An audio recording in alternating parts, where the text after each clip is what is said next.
The humble Toyota RAV4. Well, it's actually not very humble at all. It's the best-selling SUV in Australia and sometimes the best-selling vehicle outright. So what's all the fuss about? To start with, I'll just quickly talk about the design. Everyone's got their own opinion, I guess, but I think this looks very good. It's neat, proportionate, distinctively Toyota, with just enough sort of, rugged elements to show that it is an SUV. But it's not over-promising. It doesn't come with all-terrain tires, for example. And yeah, it's not super aggressive. I think Kia could have taken some notes on this philosophy actually for the Kia Tasman Ute, because if it was neat and pleasant like this, I think it would sell a lot more. But anyway, I don't think the design alone is what sells the RAV4. It's more about reputation and that hybrid technology. This is the top spec Edge variant, which is now hybrid. This is the all-wheel drive model as well. So you've got an electronic rear axle basically. Power comes from a 2.5 litre naturally aspirated petrol engine up front, producing 131 kilowatts. Then combined, you've got 163 kilowatts. Not too bad for this class, not class leading, but yeah, decent.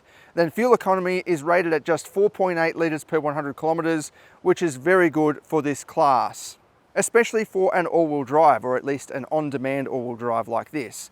I was looking at the specs this morning, because the Edge initially came out with a petrol-only option, 2.5, with an 8-speed automatic. This is a CVT automatic, as per all hybrids, or at least all RAV4 hybrids in Australia. But yeah, the weight figures, it was 1,705 kilograms curb weight for the petrol Edge. This is 1,760, so it's only 55 kilograms heavier with the hybrid technology. I think that's where Toyota has really edged ahead of its rivals. It's not too complicated, but it provides real world as well economy benefits with a kind of smallish battery. Now this does come with 195 millimeters of ground clearance, which is okay for this class, not class leading though. The approach angle is probably the biggest downside, 17.5 degrees. So that nose is going to scrub out if you want to encounter pretty rough dirt roads and so on. I was considering taking it up the hill climb, but it rained pretty much all day yesterday and it's about to bucket down now actually. On a dirt road, grassy hill or whatever, totally fine for a camping trip. But yeah, up my usual hill climb that I've been doing, I think it's going to scrub out the front bar pretty quickly. And then inside, it perfectly matches the exterior in my opinion. A bit of adventure there, but lots of practicality as well. The Edge comes with this orange stitching and orange highlights all around the place. And this example's got the bone white leather with grey, or it's almost like a brownie colour section as well for a sort of two-tone theme. I really like this colour combination actually, with the light blue exterior, bone white interior with the black sections as well, and even the orange highlights. I think it looks quite cool. You wouldn't ordinarily think of those sort of bunch of colours coming together, but I actually think this works. You've got soft touch materials across the dash, so it's all, you can dig your fingernail into there. Then you've got leatherette style trim all across the door trims, and real stitching as well. This is not like just a cast plastic, it's actually real stitching. I don't think it's real leather though, but good acoustics and refinements. As part of the last update, which was a couple of years ago now, you get a 10.5 inch touchscreen and a 12.3 inch instrument cluster. As you can see there, I'm averaging 6.3. That's after performance testing. And I just did, as you'll see coming up, 10 back-to-back 0 to 100 runs just to see what sort of consistent, or see how consistent the performance is. But yeah, 6.3 in the real world, thrashing it basically. I think that's a really good economy figure. I've seen that drop down to 4.9, 4.8, no problem at all, even with the all-wheel drive setup. It's an on-demand system, as I said, so it's not running completely all-wheel drive all the time. But yeah, you can definitely get really good economy in the real world in this thing. The touchscreen is not the best in my opinion. Some Lexus models offer a similar package, just lots of white space. You do have like an apps page, but it's just that, and then all your settings on this side. It's just, yeah, a little bit basic. It is connected up to a JBL sound system with a subwoofer in the back, but it does come with Android Auto and Apple CarPlay wireless as well. I've got Android Auto wireless connected at the moment. So yeah, you do have that anyway, and then it becomes a more sort of colorful screen. All of your climate controls are down on this separate panel. I like these rubber knobs for the temperature adjustment and all of that, even for the volume knob. But yeah, it is good to have that all separated out. You've got a wireless charger down there, and then your different drive modes, Sport, Eco, and an EV mode that tries to force EV mode, but it doesn't last very long because it is just a small battery. Excellent ergonomics. I can adjust the steering wheel where I need it to be. I can lower the seat right down if I want to. Yeah, there's plenty of adjustment here that you should be able to find a good driving position for your size and height and so on. Good visibility as well. I like the way that the mirror is mounted a little bit low back compared with the, or further back compared with the pillar. So you've got a gap there that you can see through. There's a little quarter window there as well, just to provide extra visibility. And yeah, all around the front, very practical and, you know, straightforward package. Even out the back, the view is pretty good for a modern vehicle. The D-pillar is pretty thick, but it's doing much better than some of the other rivals that are out at the moment that are trying too hard to be like a coupe, whereas that, I can see straight through that rear windscreen, no problem at all. And it does have a surround view camera as well, so you can see if there's lines there or whatever, you can park it quite easily. You can get rid of the lines and give you a bit of a guide when you're parking. Good space in the back as well. The seat is actually reclined a little bit, or not a little bit, it's actually, yeah, fairly reclined, so it's gives you a bit of head clearance if you are really tall, but plenty of leg room. I've also got separate climate vents and a couple of USB charging ports.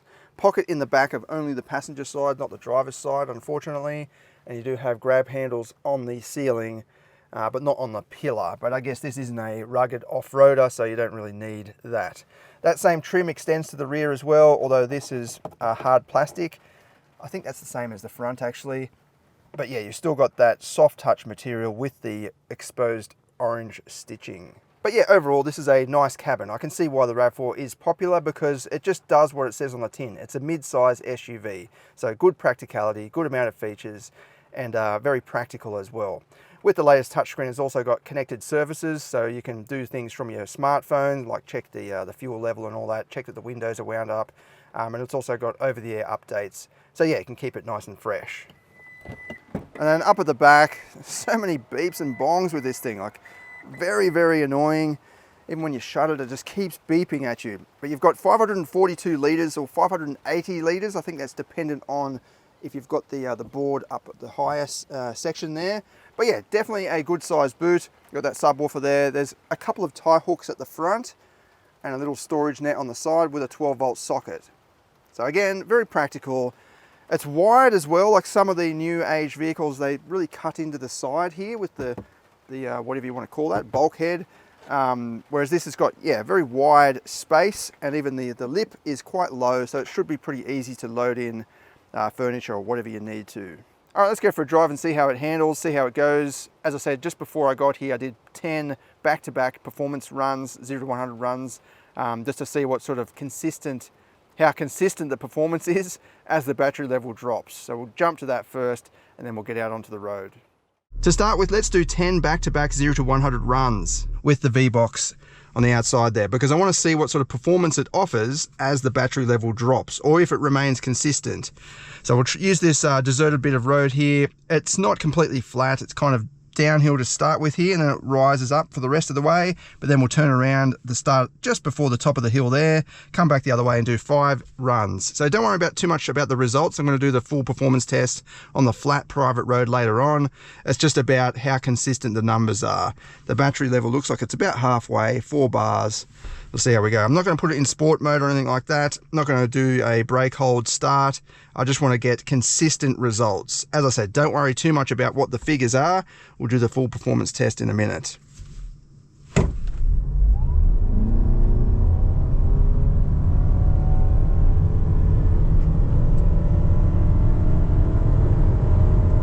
That's 100. Stop, turn around. That looks like it's done 8.9, 8.92 for the first run. Battery level has dropped down to 3 bars by the looks of it.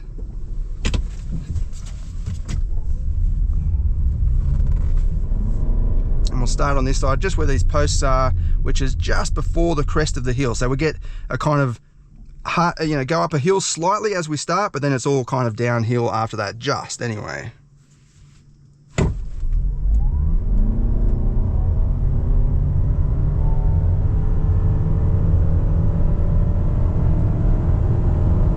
That's 100.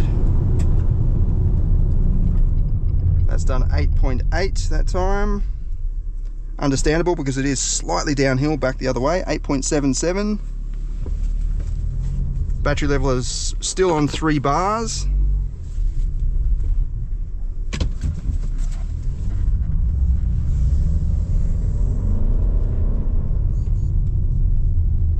So same spot as before, 3 lines before the sort of double line started. Hit go. I can hear the petrol engine is charging the battery automatically. Feels a little bit slower. That's 100. That's the 9.6. 9.65. Battery level is still on 3 bars. I've got the petrol engine charging. 4th run.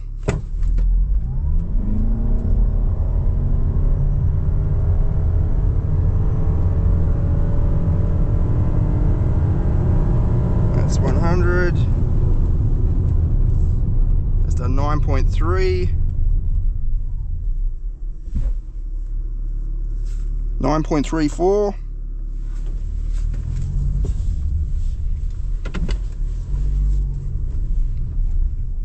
Fifth run, battery level still on 3 bars.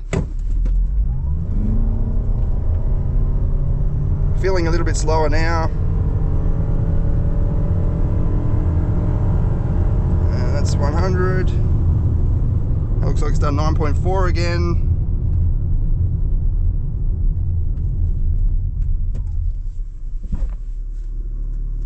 $9.43 for the 5th run. Battery level still on 3 bars. 6th run, hit go.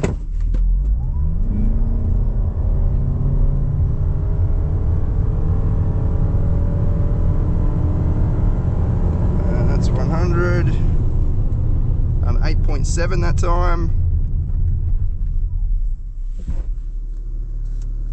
8.67. 7th run, battery still on 3 bars.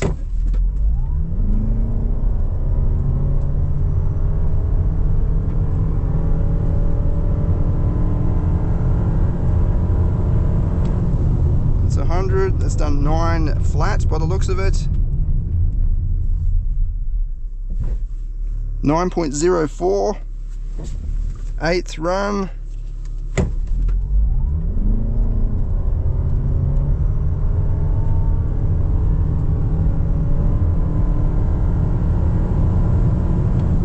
It's 100. That's done 9 flat again.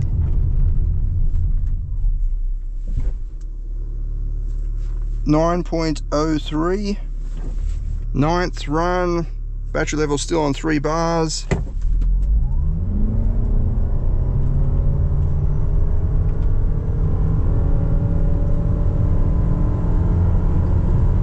That's 100. That looks like it's done 9.1. 9.09. Then the 10th run, the battery level still on 3 bars. It seems like the system won't let it go below 3 bars, which means it's done 9.1. Performance is quite consistent. It doesn't matter what the battery level, or it doesn't matter how much you accelerate, you're getting pretty consistent results. We did like 8.6 up to 9.6, but then there was a few quicker runs in between as the battery level was at its lowest that it will allow it to go.